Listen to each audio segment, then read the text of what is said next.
की आजकालची तरुण पिढी जी आहे तर ती व्यवसाय सोडून नोकरीच्या मागे पळतीये आणि नोकरीशिवाय लग्न नाही होणार आहे, हो. सेटल होणार नाही आपण, या भीतीमुळं फक्त जॉब जॉब जॉब हे चाललंय. हो. तर तुमच्यासारखं एक बेस्ट एक्झाम्पल आहे आज त्यांच्यासमोर, एक आदर्श आहात तुम्ही त्यांच्यासाठी. तर ह्या तरुण पिढीला तुमचा काय संदेश असेल आज?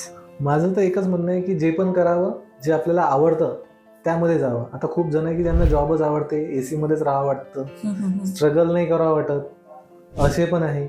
काही लग्नासाठी जॉब करतात. खूप 90% तर असं आहे की मला म्हणजे आवडत नाही त्यांना जॉब, पण आपलं लग्न झालं पाहिजे म्हणून पुण्याला येतात.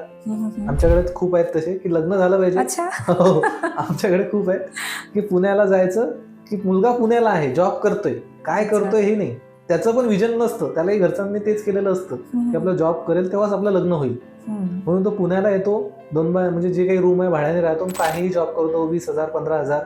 जॉब एक लिमिटेशन आहे.